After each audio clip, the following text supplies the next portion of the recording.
The gate agent's voice crackled over the intercom for final boarding, and I stood alone at Terminal 4 with one suitcase and a phone buzzing with a text that would rearrange the rest of my life. "You're a big girl. Figure it out. Marcus booked us the honeymoon suite and there wasn't room in the car.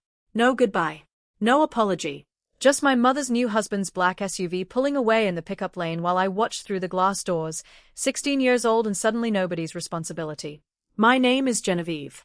I'm 16, I was 16 that day, anyway. I've wondered since then how long she'd been planning to leave me behind before she finally said it out loud. I didn't cry in the airport. I'd learned by then that crying in front of strangers only invited questions I didn't want to answer. Instead, I did the only thing that made sense. I called the father I hadn't spoken to in 4 years, the one my mother described only in bitter fragments. He answered on the second ring, and 3 hours later, a private jet touched down just for me. My mother had no idea what she'd just set in motion. My father's name was Richard, and the last time I'd seen him, I was 12 and furious, blaming him for a divorce I didn't understand yet. My mother's version of events had always been simple. He left us, he didn't fight for me, he chose his business over his daughter. I believed her for years, mostly because believing anything else meant admitting she might have lied. The jet was smaller than I expected, quiet in a way that made the last 4 hours feel unreal. Richard was waiting at the bottom of the stairs when I landed, and he didn't say anything performative. He just looked at me like he was memorizing my face for something he'd missed too much of already. "She left you at the airport," he said. "Not a question. She had a flight to catch." Something moved behind his eyes, controlled and cold in a way I didn't recognize yet as the specific fury of a parent who'd spent years fighting quietly for custody he never got, only to watch it end like this, with a text message and an empty curb. "Get in the car, Jen," he said. "We have a lot to talk about." The lawyer's office smelled like leather and old coffee, and I sat across from a man named Elias Pruitt who kept glancing between me and a manila folder like he was confirming something he already suspected. Richard hadn't disappeared after the divorce, I learned that afternoon. He'd filed for partial custody 3 separate times. Each time, my mother's attorney produced a new reason it wasn't in my best interest, vague, unprovable things that always dissolved the moment a judge asked for specifics. "She was systematic about it," Elias said, sliding a stack of court documents toward me. "Every filing, timed perfectly to make him look unstable, unavailable, uninterested. He wasn't any of those things." I thought about every birthday card that never arrived, the ones my mother said proved he'd forgotten me. I thought about the silence I'd built my whole understanding of my father around. "Why didn't you tell me?" I asked Richard. "I tried," he said quietly. "For years." "She made sure the letters never reached you, and I couldn't prove it without dragging you into a war I didn't want you fighting." My phone buzzed. 19 missed calls from my mother. I turned it face down. "I'm done being unreachable," I said. We flew back home 2 days later, not to my mother's house, but to Richard's, a place I'd never seen except in old photographs I wasn't supposed to still have. My mother's calls had escalated from panic to fury, voicemails that swung between "where are you" and "you've humiliated me" in front of Marcus's family, as if my disappearance were an inconvenience she'd have to explain at dinner parties.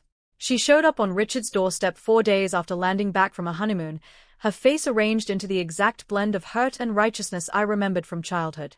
"You can't just take her," she said to Richard, not to me. "She called me," Richard said. "From an airport." "Where you left her?" "I didn't leave her, 16 years old, Diane. Alone. With no plan." My mother's eyes cut to me, softening instantly, performing concern like she'd flip a switch. "Gigi, baby, I know you're upset, but this isn't you. Coming home, we'll talk, we'll fix this." I almost believed the softness, the old muscle memory of wanting her approval more than I wanted the truth. Then I remembered the custody filings. "There's nothing to fix," I said. "I know what you did." Her face changed completely. The performance dropped so fast it was almost impressive. No more soft eyes. No more Gigi, baby. Just my mother's real face, the one she usually reserved for arguments with Marcus behind closed doors. "Whatever he told you is a lie," she said. "He's manipulating you because he lost custody fair and square." "I read the filings, Mom. I saw your attorney's letters. I saw what you told the judge about him 3 separate times, and none of it was true. You don't understand adult situations. I understand you left me at an airport to go on your honeymoon." My voice stayed level, which surprised me more than her. I understand you spent 4 years telling me a story that wasn't real. She turned to Richard, changing tactics with the fluid ease of someone who'd survived on charm her whole life. This is temporary. She's a minor, Richard. I still have primary custody. For now, he said. I've already filed an emergency petition.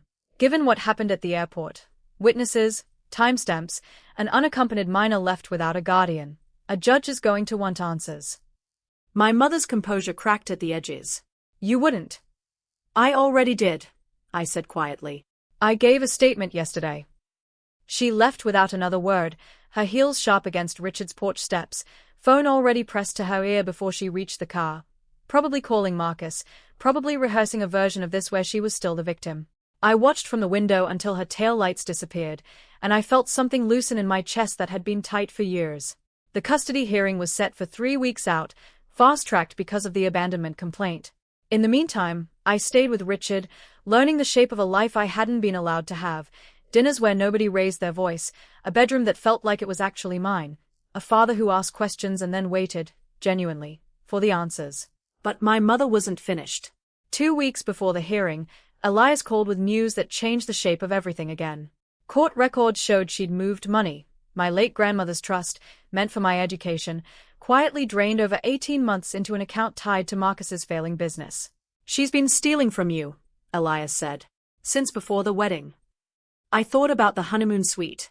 The private jet she couldn't be bothered to share. I understood now what I'd really been left behind for. The hearing became bigger than custody within a week. Elias brought in a forensic accountant who traced the withdrawals with surgical precision, $340,000 from my grandmother's trust, moved in increments small enough to avoid immediate flags, timed suspiciously close to Marcus's business filings for bankruptcy protection that never actually got filed.